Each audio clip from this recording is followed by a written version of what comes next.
Saya mempunyai beberapa catatan ya untuk pemain-pemain kita. Ada dua pemain naturalisasi atau pemain keturunan. Jens Raven yang bernomor punggung 9 sebagai penyerang tengah, dan juga ada Welber Jardim, gelandang. Dua pemain ini memang memberikan kontribusi yang sangat besar bagi keberhasilan tim Under 19 sejak babak penyisihan sampai dengan final semalam.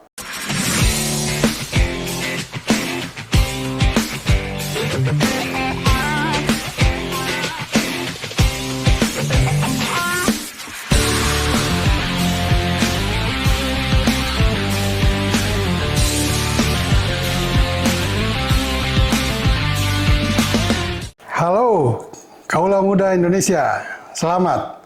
Adik-adik kita tim Under 19 ASEAN Cup atau Piala ASEAN semalam keluar sebagai juara setelah di final menumbangkan salah satu musuh bebuyutan di kawasan ASEAN, Thailand, dengan skor tipis 1-0 di Stadion Gelora Bung Tomo, Surabaya.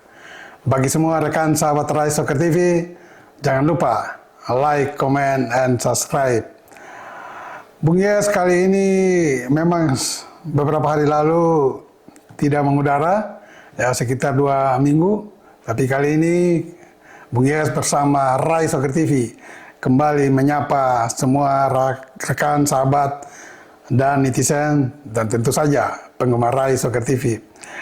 Di hadapan sekitar puluhan ribu penonton di Stadion Kebanggaan Kota Surabaya, Gelora Bung Tomo, dan juga diantaranya hadir Ketua Umum PSSI Erick Thohir. Tim yang ditangani oleh pelatih Indra Safri akhirnya memetik atau menambah koleksi gelar bagi sepak bola Indonesia dengan menjuarai Piala ASEAN Under 19. Ini sebuah euforia yang tinggi tentunya, khususnya menambah motivasi bagi tim-tim senior nantinya dalam menghadapi putaran ketiga kualifikasi Piala Dunia Zona Asia di bulan September nanti.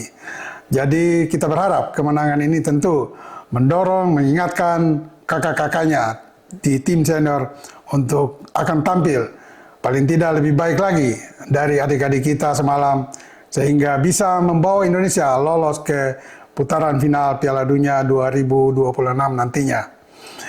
Secara keseluruhan semalam memang kedua tim bermain imbang, bahkan kita beruntung bisa mencetak gol tunggal yang dilesatkan oleh pemain keturunan Jens Raven di babak pertama.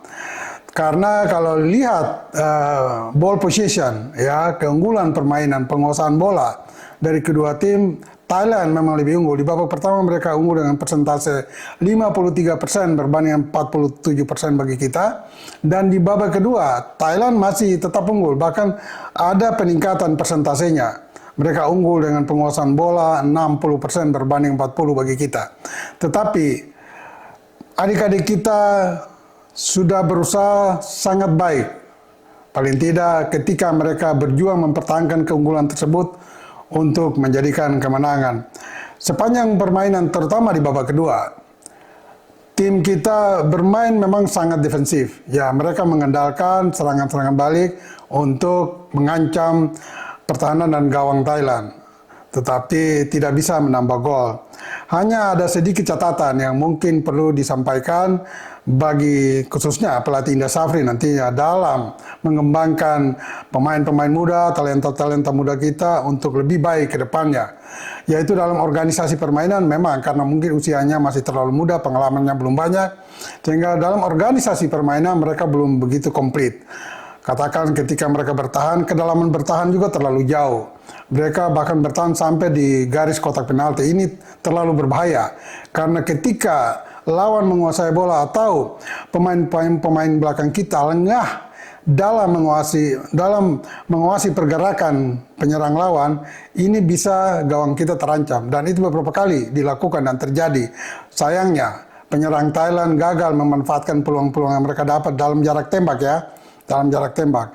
Dan pertahanan memang kalau dilakukan dalam radius 16 meter dari gawang ini sangat berbahaya. Paling tidak dalam mengorganisir pertahanan, pemain kita harus bertahan di setengah lapangan. paling tidak di 20 meter sampai 25 meter dari lapangan sendiri, sehingga kalaupun kehilangan bola masih punya space dan waktu untuk bisa mengintercept nantinya. Tapi oke lah, katakan itu sebuah ingatan atau sebuah koreksi yang perlu diperhatikan untuk kedepannya adik-adik kita ini bermain juga lebih baik nantinya. Saya mempunyai beberapa catatan ya untuk pemain-pemain kita. Ada 2 pemain naturalisasi atau pemain keturunan. Jens Raven yang bernomor punggung 9 sebagai penyerang tengah, dan juga ada Welber Jardim, gelandang. 2 pemain ini memang memberikan kontribusi yang sangat besar bagi keberhasilan tim Under 19 sejak babak penyisihan sampai dengan final semalam.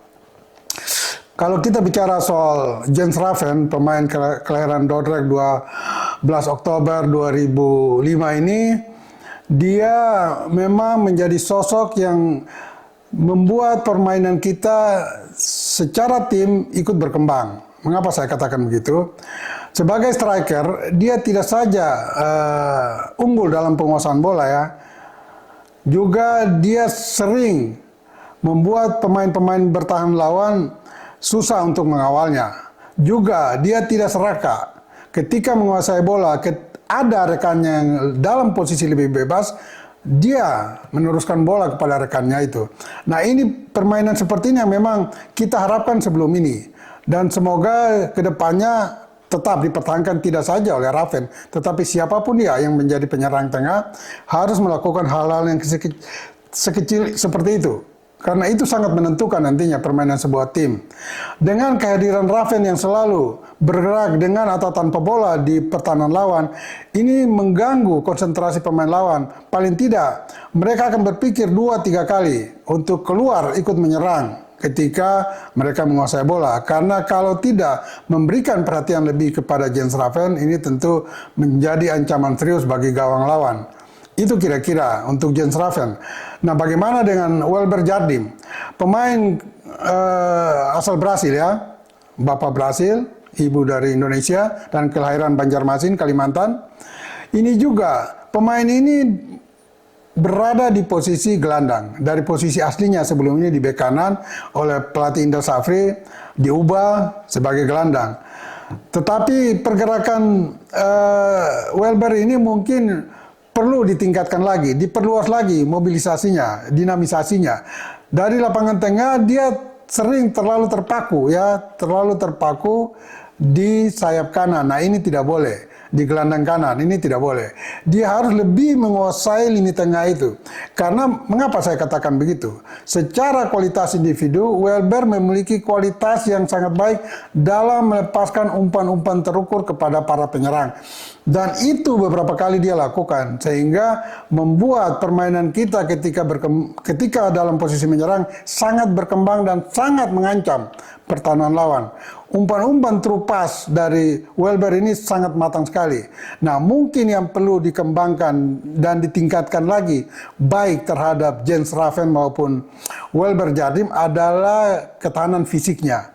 Kelihatan kedua pemain ini belum memiliki fisik yang optimal untuk bertarung selama 90 menit. Ya, terlepas dari semalam memang mereka mengalami cedera. Tetapi kalau melihat setelah di babak kedua, baik Welber maupun Jens Raven tidak dalam kondisi fisik yang prima untuk bertarung sampai selesai 90 menit. Welber akhirnya mengalami cedera dan keluar lapangan di menit ke-52. Begitupun Jens Raven keluar di menit 70 setelah mengalami cedera. Tetapi Raven sendiri memang terlihat kondisi fisiknya sudah sangat drop, sehingga dia tidak mungkin dipertahankan sampai dengan menit terakhir. Jadi dengan tim ini, ya saya dan tentu semua penggemar sepak bola di tanah air berharap adik-adik kita ini tetap dijaga secara baik dan dioptimalkan kemampuan mereka. Tidak saja di tim nasional, tetapi dimulai dari klub yang mereka naungi. Karena dari klub itulah mereka bisa meningkatkan kualitas individu maupun kerjasama tim ketika mereka ada di tim nasional. Nah, bagaimana ke depannya? Ke depannya ya PSSI tentu memperhatikan, karena dengan juara di Under 19 Piala ASEAN ini menegaskan bahwa adik-adik kita, pemain-pemain muda kita banyak yang bertalenta untuk bisa dikembangkan, diurus secara baik dan tepat untuk bisa berkembang sampai di tim senior dan menjadi pemain-pemain andalan kita. Tidak saja kita akan berbicara di ASEAN, tetapi di Asia bahkan nanti di dunia.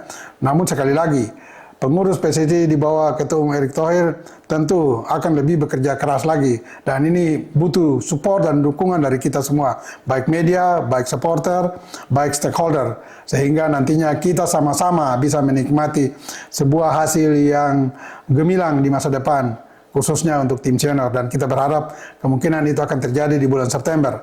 Kalau persiapan yang dilakukan oleh pelatih Sintayong sudah cukup matang nantinya, bahkan ada rencana menambah beberapa pemain keturunan lagi. Semoga itu semua bisa terpenuhi dan STY bisa mempersiapkan tim secara baik nantinya ketika kita harus bermain away pada tanggal 5 September di kandang Arab Saudi untuk memulai perjalanan yang panjang dalam 10 pertandingan kualifikasi zona Asia untuk Piala Dunia di babak ketiga. Bagi semua rekan sahabat Rai Soccer TV, jangan lupa untuk tetap bersama Bung Yas. Ingat, bola itu bulat. Giring terus!